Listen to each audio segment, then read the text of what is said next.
Good morning, students. I am Dr. Shabni Mukherjee, lecturer in Botany, Marwari College.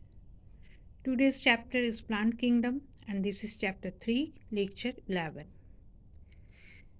Today's topic is Angiosperms, part 1.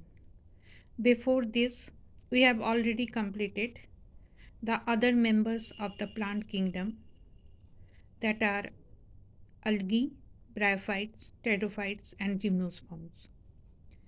Now, the angiosperms, what is the meaning of angiosperms, or how you can define the angiosperms? In Greek, angion means vessel and sperma means seed. So, the seed plants which contain vessel. In one word or in one sentence, you can say that angiosperms are the flowering plants. So, angiosperms or flowering plants are those plants in which seeds are formed inside fruit and sporophylls are arranged into flowers. They are highly advanced or evolved plants.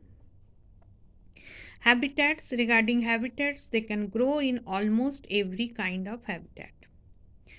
Plant body is differentiated into true root, stem, and leaves. At maturity, plants bear fruits, flowers, and seeds. Internal structure. The internal structure contain vascular tissues which are arranged in the form of vascular bundles. Xylem contain vessels and phloem has sieve tubes and companion cells. Students, if you can remember, I have said in my early lectures that pteridophytes and bryophytes also contain vessels, but they lack also contain vascular tissues, but they lack vessels and companion cells. But in angiosperms, vessels are present and companion cells are also present. Now the reproduction. The reproductive organs are flower. A typical flower has a short axis called thalamus and four holes of floral lips, sporophylls, which are named as calyx, corolla, androsium, that is male reproductive part, and gynosium, that is female reproductive part.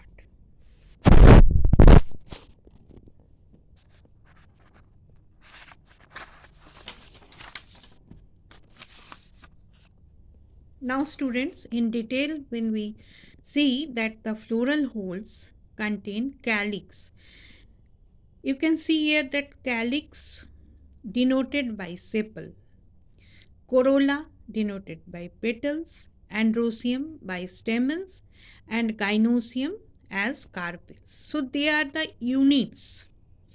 Units of calyx is sepal, unit of corolla is petals, unit of androsium is stamens, unit of gynosium is carpels.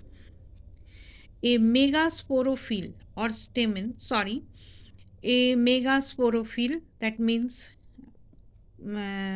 carpels, but here a microsporophyll or stamen consists of a filament and an anther containing microspore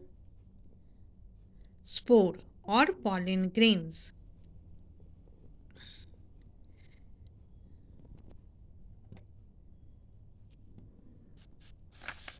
So student, this was a wrong.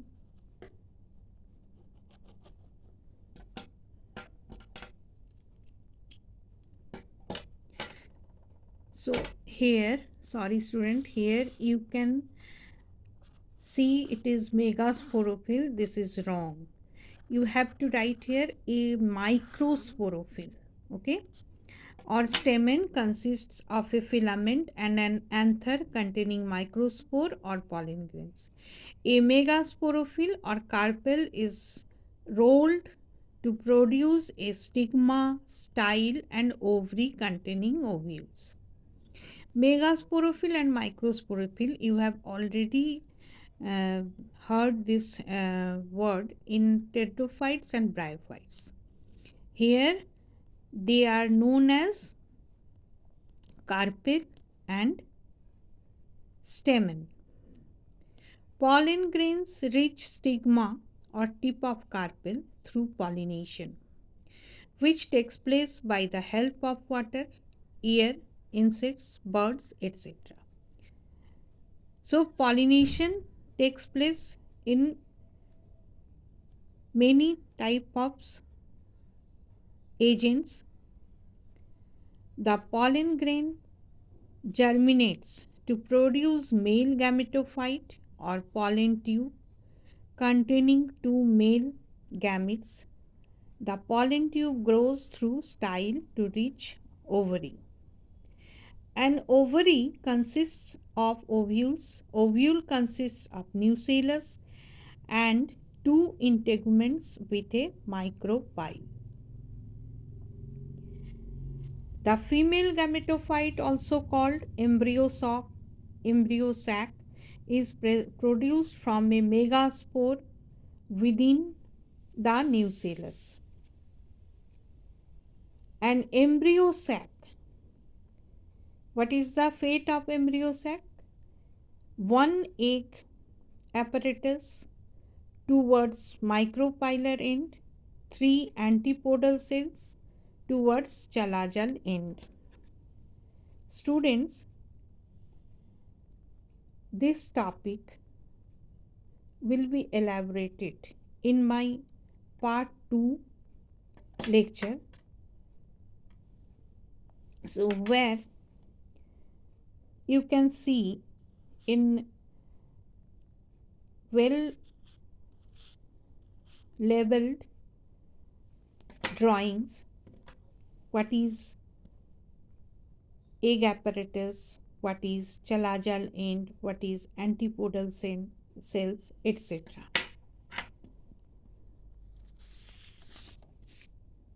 The egg apparatus contains an egg cell surrounded by two synergid cells.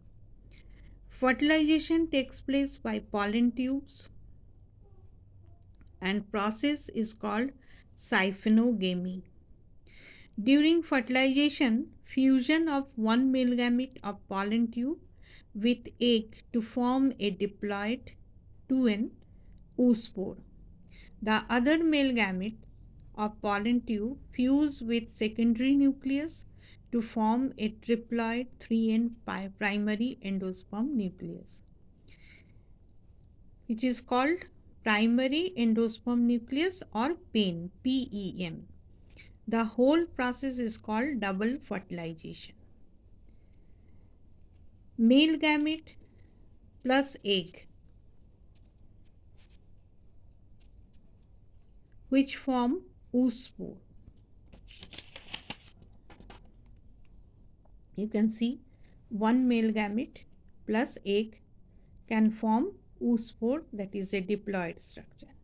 The another male gamete plus secondary nucleus, which form a triploid structure, because male gamete having haploid number of chromosome and secondary nucleus having diploid number of chromosome. They form a triploid structure that is called primary endosperm nucleus or PEN. The whole process, that means process 1 and process 2, is called double fertilization. So, if question comes like what is double fertilization, you have to write that the formation of oospore by the process of fusion of male gamete, one male gamete plus egg, and the formation of endosperm nucleus, that is the fusion of one male gamete and secondary nucleus, is called double fertilization. Now oospore, which formed prior, prior, it's converted to embryo. Pain, yani this one primary endosperm nucleus converted to endosperm. Fertilized ovules converted into seeds. Ovary matures into fruit. So the whole process is the fruit formation. Now the economic importance. Economic importance fulfills major needs of food, fibers, spices and beverages. All angiosperms can fulfill major needs of food, fibers, spices and beverages. They provide timber, medicine, etc. They also add beauty to our gardens. Okay students, so this is part 1 of angiosperm. यहाँ तक students हमने angiosperms के बारे में general characters को पढ़ा जो कि पार्ट 1 में था. अब इसके सारे डिटेल्स यानी जो भी फिगर है और किस तरह से एक फ्लावर बना, उससे कैसे फ्रूट्स बना, फिर उनसे हमें सीड्स मिलता है, तो सीड्स जब हम सो करते हैं तो हमें एक नया प्लांट मिलता है. ये जो पूरा साइकिल है ये अब हम इसके पार्ट 2 में आपको अच्छी तरह से एक लेवल डायग्राम बना के समझाएंगे. इसीलिए इसका पार्ट 2 बहुत इम्पॉर्टेंट है. पार्ट 1 को आप पहले अच्छी तरह से पढ़ लीजिए, याद कर लीजिए, फिर हम लोग पार्ट 2 को देखेंगे. Okay students, thank you.